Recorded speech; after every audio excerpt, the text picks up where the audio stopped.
자, 우리 옆에 분들과 인사하기 원합니다. 오늘 정말 잘 오셨습니다. 자, 은혜 받기 원합니다. 여러분 정말 잘 오셨습니다.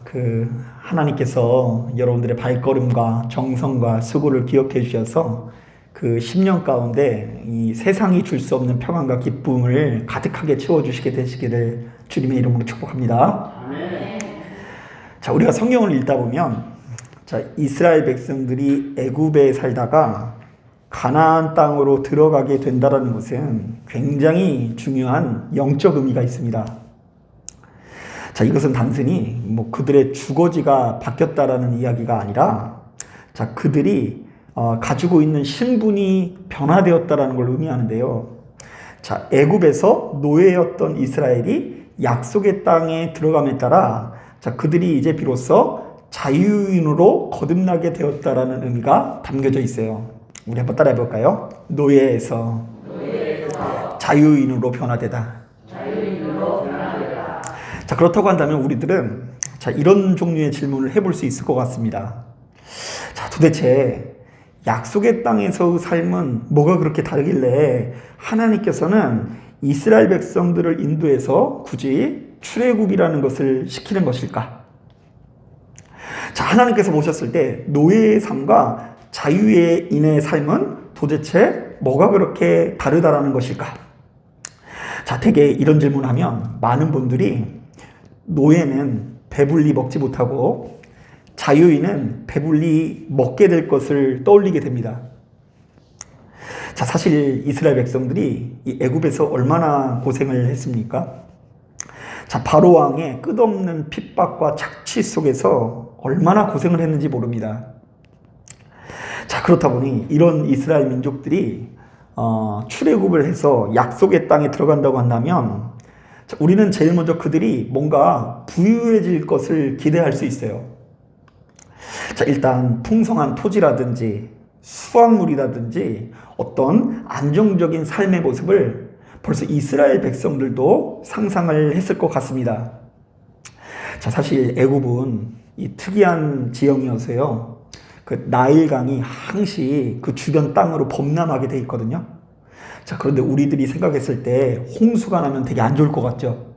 자, 그런데 그렇지가 않았어요. 나일강에 있었던 여러 가지 퇴적물들, 물이 흐르면서 영양가 있는 성분들이 그 주변 땅에 정기적으로 자연 거름이 돼서 그냥 눈에 보이는 데다가 벼만 뿌리면은 그냥 풍성하게 열매를 거두는 거예요. 그러니까 이런 땅이 부러워요, 안 부러워요? 네, 부러워요.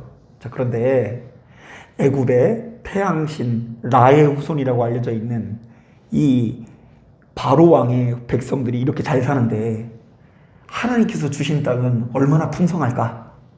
자, 그래서 설레이는 마음을 가지고 이 약속의 땅을 향해서 나아가는데 자, 그곳에 세상에 편의점이 하나 있어요, 없어요? 그 땅에 뭐 사 먹을 수 있는 편의점이 하나 없는 거예요.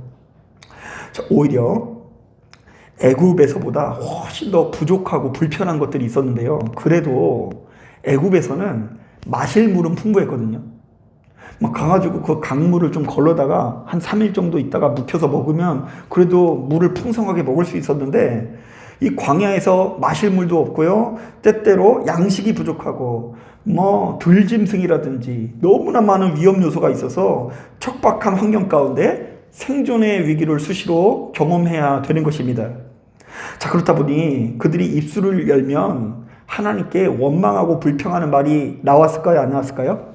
예, 나올 수밖에 없었어요. 왜요? 그들이 기대했던 자유는 이런 종류의 모습이 아니었기 때문입니다. 자, 그러나 우리가 성경을 꼼꼼히 묵상해 보면 하나님께서 당신의 백성들에게 약속하시는 이 자유인의 삶은 자, 이스라엘이 생각하는 것과는 약간 차이가 있는데요. 자, 결론부터 이야기하면 이렇게 요약해 볼 수 있어요. 우리 한번 따라해 보겠습니다. 사람은 떡으로만 살아가는 것이 아니요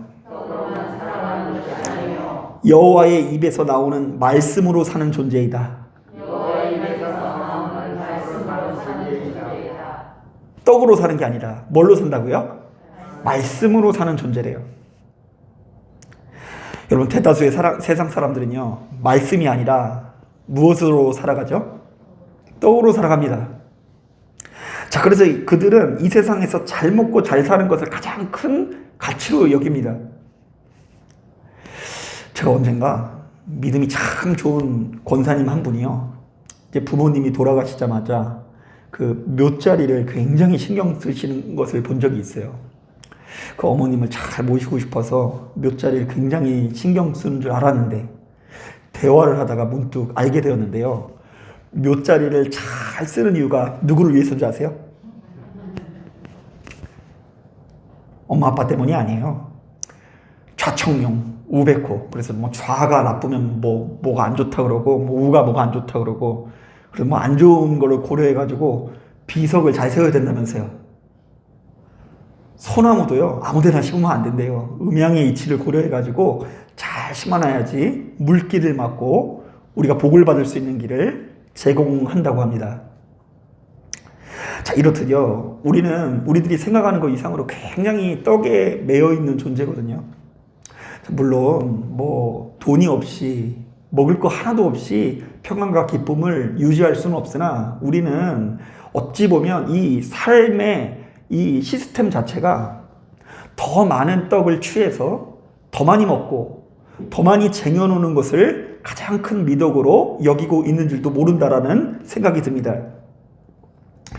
자, 그런데 하나님을 믿는 우리들은 이러한 세상의 사람들과 다른 것을 추구해야 되는 존재라고 선언하십니다. 자, 우리들은 떡이 아닌 하나님의 말씀대로, 명령대로, 시키시는 대로 살아야 하는 존재인 것입니다. 자, 그러니까 우리가 살아가는 이 세상에서 우리는 좀 다른 가치를 추구하는 모습이 드러나야 되는데요. 자, 우리가 성경을 묵상하다 보면 바로 이러한 종류의 이야기들이 가득하게 채워져 있다는 것을 어렵지 않게 알 수 있습니다. 자, 오늘 우리가 읽은 본문도 사실은 바로 이러한 가치를 보여주는 대표적인 말씀이라고 할 수 있는데요. 자, 민수기 기자는 이른바 슬루보핫 딸들 이야기를 통해서 이제 약속의 땅에서 살아가게 될 자유인들의 삶의 모습을 이렇게 소개하고 있어요. 자, 우리가 이 설레이는 마음을 가지고 이 본문을 보니까 어떤 내용이 담겨져 있습니까? 어느 날 슬루보핫이라는 사람의 딸들이 와서 모세를 비롯한 이스라엘의 지도자들에게 아주 강하게 항의하는 장면이 있어요. 자, 뭐라고 항의하고 있는지 많은 사람들에게 생각보다 알려져 있지 않는 말씀이니까요, 우리 총기를 가지고 한번 읽어볼게요. 3절 4절 말씀 같이 한번 읽어보겠습니다. 시작. 우리 아버지가 광야에서 죽었으나 여호와를 거슬러 모인 고라의 무리에 들지 아니하고 자기 죄로 죽었고 아들이 없나이다. 어찌하여 아들이 없다고 우리 아버지의 이름이 그의 종족 중에서 삭제되리이까? 우리 아버지의 형제 중에서 우리에게 기업을 주소서 하매. 자, 슬로보핫이라는 사람은요, 살아생전에 비교적 아무 문제 없이 살아온 사람이래요. 자, 그런데 안타깝게도 이 사람은 아들을 낳지 못하고 오로지 딸만 몇 명이 있었어요? 5명. 예, 딸부잣집입니다.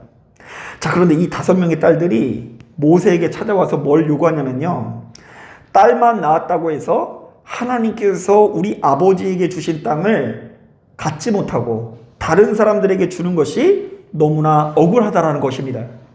자, 그러니 딸들인 자신들에게도 땅을 상속시켜달라고 강하게 요구하고 있어요. 자, 여러분, 지금 이런 이야기가요, 오늘날 우리들의 입장에서 보았을 때는 참 당연한 이야기 같죠. 자, 우리 집안에 딸이 4명 있고 아들이 1명 있으면요, 재산을 몇 분의 몇씩 가져야 돼요? 다들 욕심이 없으셔서 말씀 안 하시는데, 요즘 법적으로 5분의 1씩 갖게 되어 있어요.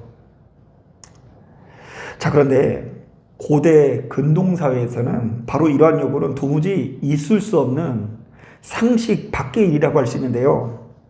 아니, 어떻게 여자가 모세라는 지도자에게 와서 항의를 할 수 있습니까? 아니, 어떻게 여자가 자신에게도 땅을 달라는 요구를 할 수가 있는 거죠? 자, 그 일대의 민족들은 대개 이런 상황 속에서 매를 꺼내 들어서 자신에게 찾아온 여인들의 버릇을 고쳐주었다라는 다양한 종류의 기록을 갖고 있습니다. 실제로 제가 과거에 언젠가 한번 그 시대의 이혼법을 공부한 적이 있거든요. 아람 시대의 그 이혼법에 대해서 공부를 해본 적이 있는데요. 그 시대는요, 남자들이 얼마나 그 당당할 수밖에 없는 사회인지 모릅니다. 자, 남자는 아주 여자들에게 엄격한 잣대를 들이밀면서 여자와 쉽게 이혼하고 쉽게 내쫓을 수 있는 그 당시의 사회 분위기가 있었는데요. 자, 세상에 여자가 아침에 화장을 하지 않고 이쁘게 꾸미지 않으면 쫓아낼 수 있다는 법이 있어요. 혹시 여러분 다 화장하고 오셨습니까? 괜찮아요. 근데 이제 남편이 왔는데도 화장 안 하고 있으면 막 이혼 항목이 있고요. 아침에 요리를 못해서 밥이 없는데도 불구하고 아무런 노력을 하지 않는 여자도 쫓겨나기 마련입니다. 뭐 이런 조항들이요, 막 100개 넘게 여자가 남편에게 쫓겨날 수밖에 없고 이혼 당할 수밖에 없는 규례들이 이 성문법화되어서, 자, 그러니까 기록으로 우리들에게 제시되고 있는 것이 사실입니다. 자, 그러니까 여자는 철저히 남자의 소유물로서 엄청난 착취와 학대를 받을 수밖에 없는 것입니다. 자, 그래서 제가 어디서 이런 얘기를 하니까 막 남자분들이 좋아가지고 그런 시대를 돌아가야 된다고 막 그런 눈빛으로 보인 적이 있는데, 뭐 이것이요, 뭐 고대 중동 국가에서만 나타나는 일이 아닙니다. 자, 이 시대에서도 사실은 여자들이 얼마나 약자였습니까? 전 세계에서 여자들의 권익이 가장 보호된다는 미국도요, 자, 지금부터 100년 전에는 여자들의 투표권이 없었어요. 흑인들은 1870년대부터 이 투표를 할 수 있었는데, 자, 여자들은 1920년대부터 투표를 하기 시작합니다. 심지어 여러분 최근에도요, 사우디아라비아라는 나라가요, 2017년부터 여성의 운전을 허락했다라는 소식을 듣고요, 거기에 있었던 여자들이 다 축제를 벌였대요. 세상에 2017년부터 뭐 할 수 있었어요? 운전할 수 있어가지고 그것을 막 축제처럼 여겼다라는 거예요. 자, 그러니까 역사 이래로 여성은 얼마나 천대받는 존재인지 모른다라는 것입니다. 제가 일전에 그 사역을 하면서 재미있는 이야기를 들은 적이 있는데요. 제가 이제 80대 이상의 그 할머니들이 모이는 속회를 이렇게 오랫동안 인도를 한 적이 있는데, 한 할머니 권사님께서 재밌는 이야기를 하시더라고요. 자신의 아버지가 너무 개파가 돼요. 그 아버지가 순전히 아들밖에 모른다고 하는데요. 그러면서 하시는 얘기를 들어보니까 얼마나 웃겼는지, 자기 집안에 딸들이 여럿이 있는데 자기 언니 이름이 뭔 줄 아네요. 그래서 뭐냐고 물어봤더니 섭섭이래요. 왜요? 아빠가 언니 이름을 섭섭이라고 지은지 아세요? 어떻게 하셨어요? 아들을 못 낳아서 섭섭해서 그렇게 됐다고 하고요. 이분의 이름은 귀남이고요. 그 뒤에 있는 딸의 이름은 후남이래요. 귀남이 후남이라고 지은 이유는 뭐냐면, 하나같이 다음에는 뭐 낳길 바라는 마음으로? 아들 낳길 바라는 마음으로 부적처럼, 뭐 그런 게 또 있대요. 뭐 음양오행인가 뭐 그런 것처럼요, 딸의 이름을 지어놓으면 다음에 뭐 음양 이론에 뭐 이렇게 작용을 해가지고 아들 낳을 확률이 높아진다고 하더라고요. 그래서 제가 지금 정확하게 기억은 안 나는데 이 세 분만 기억이 나고요. 딸들 이름이 5이 있는데 하나같이 뒤에 아들을 부르는 부적으로 이름을 붙여놨대요.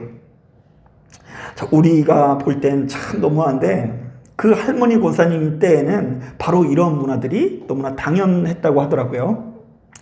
자, 그런데 놀랍게도 오늘 말씀을 보니까 지금으로부터 수천 년 전에 아들에게만 상속시키지 말고 딸들에게도 땅을 상속시켜달라고 하는 이 슬루보와 딸들의 요구 앞에서 하나님이라는 분이 어떤 판결을 내리신지를 주목해 볼 필요가 있는 거예요. 자, 많은 사람들이 관심 없어 하는 부분인데요, 이거는 땅의 문제가 아니라 어떤 면에서 정의의 문제이기 때문에 사람들에게 관심이 없는데, 하필이면 민수기 끄트머리에 왜 이런 말씀이 담겨져 있는지를 우린 주목해야 돼요. 자, 우리 다 같이 7절 8절 말씀 같이 한번 읽어보겠습니다. 시작. 슬로브핫 딸들의 말이 옳으니 너는 반드시 그들의 아버지의 형제 중에서 그들에게 기업을 주어 받게 하되 그들의 아버지의 기업을 그들에게 돌릴지니라. 너는 이스라엘 자손에게 말하여 이르기를 사람이 죽고 아들이 없으면 그의 기업을 그의 딸에게 돌릴 것이요. 자, 하나님께서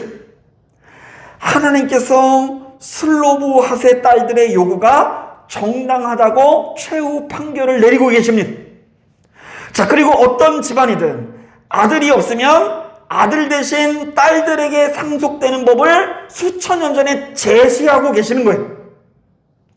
자, 이것은 굉장히 중요한 메시지가 담겨져 있는 말씀인데요. 크게 세 가지로 요약해 볼 수 있습니다. 첫 번째, 하나님께서는 남자를 사랑하시고 또한 누구를 사랑하신다?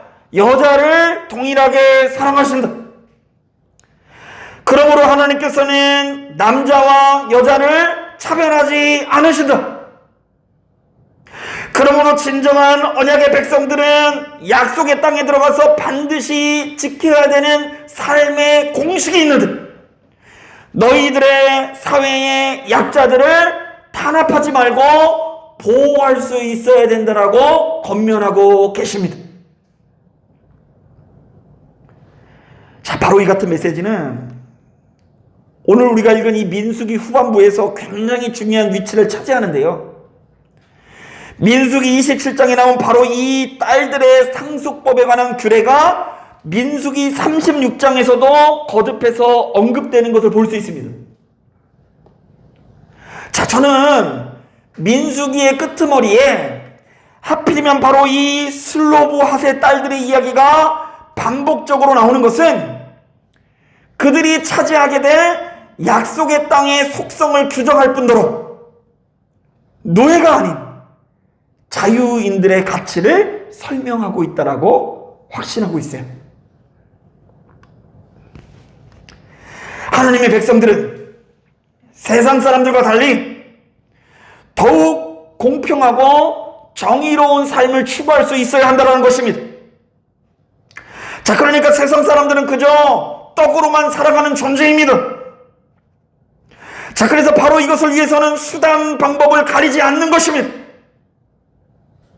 특히 이 과정에서 약자들은 얼마든지 희생시킬 수 있어야 하는 것이 세상의 법입니다. 내가 원하는 건축물을 만들기 위해서, 내가 죽은 이후에 들어가게 될 무덤을 만드는 과정에서 누군가의 희생과 헌신을 얼마든지 강조하고 강요할 수 있는 것이 이 시대인 것입니다.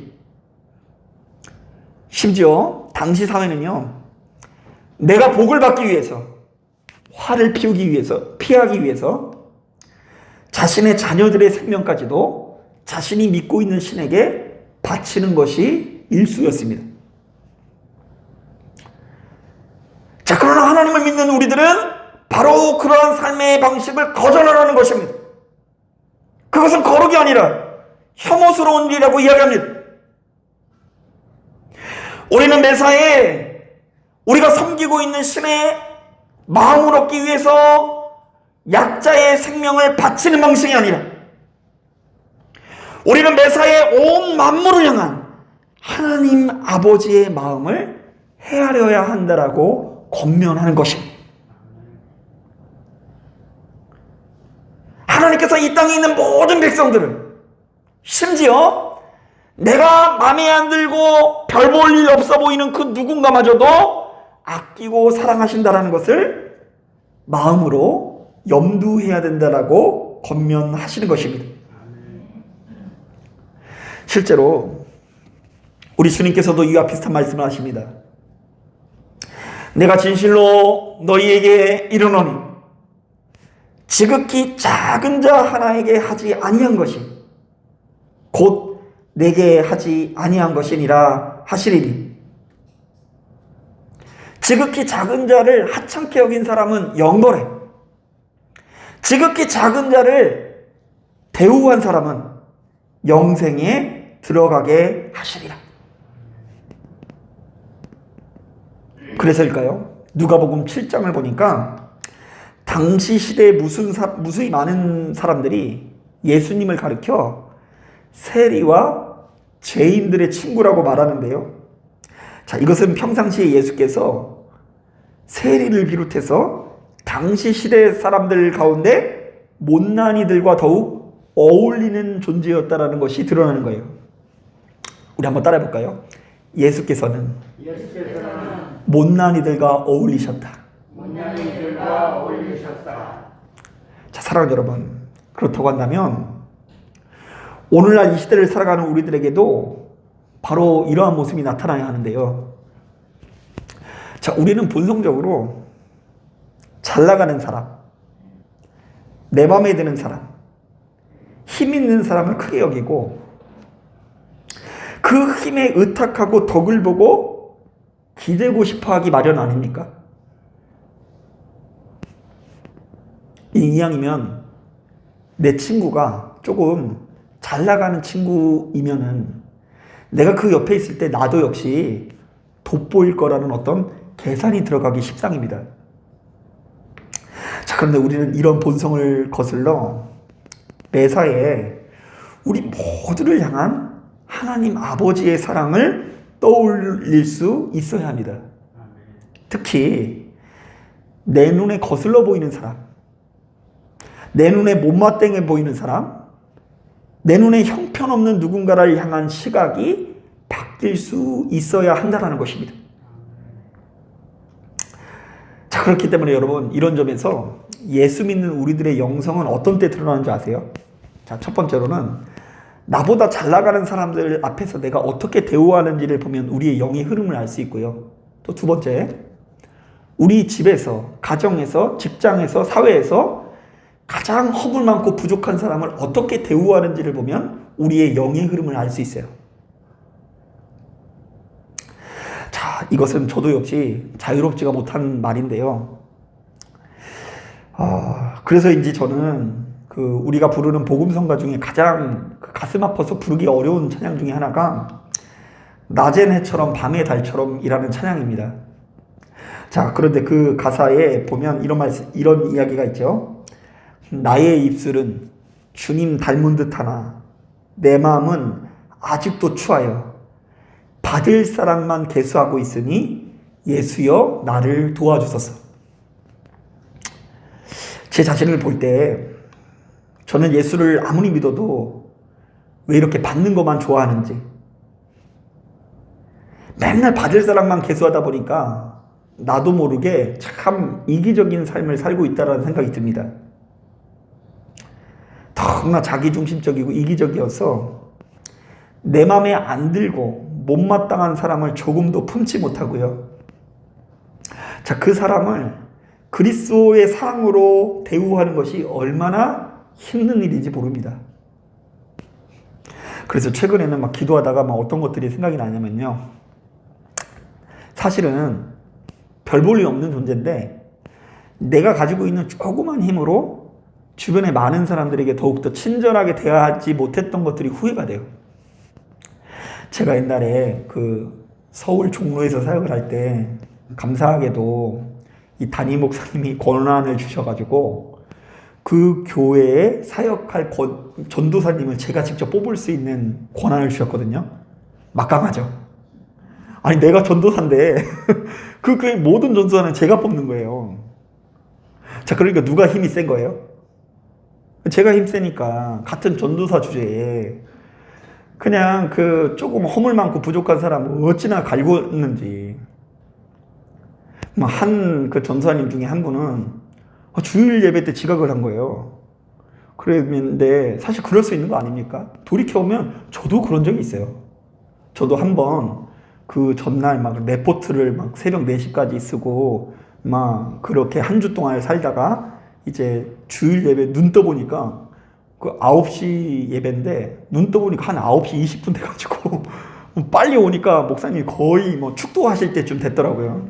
그래가지고 그렇게 나도 역시 그렇게 실수를 했는데 동일한 실수한 전도사님 그때는 까맣게 잃어버리고 힘이 있다라는 이유로 참 그냥 못살게 굴었던 것도 기억이 나고요. 또 한 가지 진짜 후회하는 건 뭐냐면 제가 이제 신학교 다닐 때 사생장이었거든요. 근데 이 사생장이라는 게 굉장히 권한이 강해요. 왜냐하면 서울 살거나 집이 가까운 애들은 학교 왔다 집에 가죠. 근데 우리는 맨날 어디 있어요? 그러니까 이제 학교에서 있는 모든 행사마다 저한테 잘 보여야 돼요. 제가 인원을 동원할 수 있는 거예요. 자, 그 권한을 가지고 이 지방에서 올라온 애들끼리 화목하고 즐겁게 살아야 되는데, 막 통금 시간에 그 앞에 앉아 있다가 막 늦으면은 문 안 열어주고 새벽 예배 안 나온다고 막 또 갈구고, 그 후배들에게 못되게 굴었던 거 참 후회가 많이 됩니다. 근데 제가 생각했을 때 제 기억 속에 잊고 있었던 기억인데, 기도할 때마다 그런 기억들이 생각나면서 후회하는 마음을 주시는 분이 누구라는 생각이 들어요? 예, 내 안에 거하시는 성령님이라는 생각이 들어요. 그런데 아무리 그런 것을 후회하면서 회개해도 자꾸만 이전에 그 지었던 여러 가지 잘못들이 생각이 나더라고요. 가정 안에서도 제가 사모님보다 다 잘난 거 아닌데, 그 어떤 부분에서 나보다 좀 이 부분이 모자른 것 같으면은 그것을 막 업신여기고 날카로운 말을 하고 이랬던 것들이 자꾸 생각나기도 하고, 나도 받아쓰기 맨날 100점 맞은 거 아닌데 그 애들 받아쓰기 좀 못했다고 해서 앉혀놓고서 막 그냥 또 저 나름대로 알려주는 것 자체가 그 과정 가운데 조금 왜 이렇게 친절하게 못했을까, 이런 생각이 들면서 참 후회가 되고, 바로 그것 때문에 우리 안에 있는 그러한 어떤 욕망이나 본성 때문에 하나님께서 허락하시는 평안을 간직하지 못하고 우리가 거하고 있는 땅이 약속의 땅이 되지 못하는 이유가 거기에 있다라는 생각이 참 자주 듭니다. 사랑하는 여러분, 진정한 하나님의 백성은 세상 사람들과 다른 삶을 추구하는 존재죠. 세상 사람들은 그냥 떡에만 매여 있기 때문에 돈만 많이 벌어다 주면 좋은 사람이고, 돈만 많이 가져다 주면 모든 역할을 다 감당하는 사람입니다. 바로 이런 분위기 속에서 우리 주변에 있는 누군가가 나에게 도움이 되고, 나의 가려운 것을 긁어주고, 나의 필요를 채워주고, 권세가 있고 힘 있는 존재이면 저절로 아끼고 사랑하고 대우하기 마련이죠. 그러나 진짜 능력은 우리 주변에 있는 누군가가 너무나 못나고 허물이 많을 때, 그 누군가가 약점투성이 존재일 때, 그리고 내 눈에 거슬리는 것이 100만 가지일 때라도 그를 향해서 누구의 마음? 하나님의 마음을 헤아리면서 선을 행하는 것이 진짜 능력입니다. 자, 그래서 여러분, 진짜 좋은 부모는 나의 야망을 채워주는 자녀를 신뢰해주는 부모가 아니라요, 그 가정에서 못나고 부족한 아이를 하나님의 마음으로 대우해 줄 수 있는 부모가 진짜 훌륭한 부모예요. 믿음 안에서는.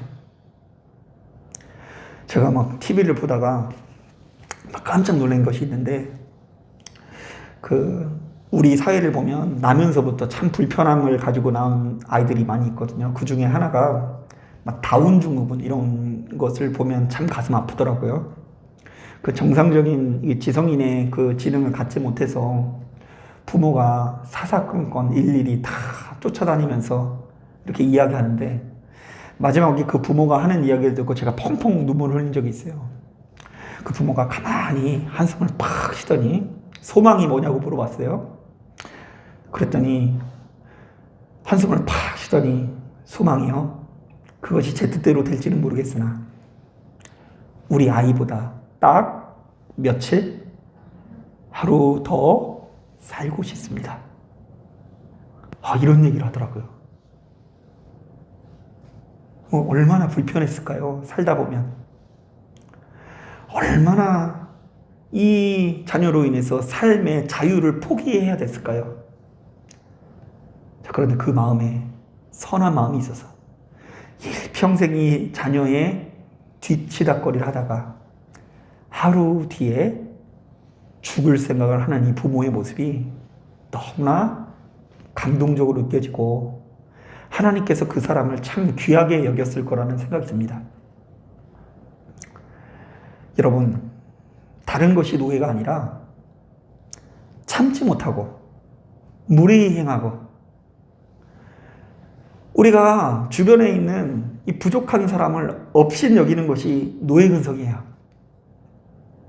그러나 약자일지라도 하나님의 음성에 귀 기울여서 하나님의 사랑의 마음을 헤아려서 그 약자에게라도 권리를 주고 권한을 인정하고 세워나가는 것이 자유인의 진정한 삶인 것입니다. 자, 지금 여러분들이 살고 있는 땅은, 가정은, 직장은 여러분들에게 어떤 모습의 땅입니까? 혹시 예수를 믿노라 하며 아직도 애굽에서의 삶과 똑같은 모습으로 이 피라미드처럼 탁 돼가지고 계급화돼가지고 이 끝없는 전쟁 가운데 있는 것은 아닌지 돌아보기 원합니다. 약속의 땅은 들어가기 전에 하필이면 민수기 27장부터 36장 가운데 끄트머리에 왜 하필이면 이런 슬로브핫의 딸의 이런 상속 이야기가 담겨 있을까? 저는 그것이 절대로 우연이 아니라 생각합니다. 여러분, 이 말씀에 귀 기울이셔서 시간이 흐를수록 노예가 아닌 자유자의 마음이 자리 잡게 되시기를 주님의 이름으로 축복합니다. 자, 기도하겠습니다.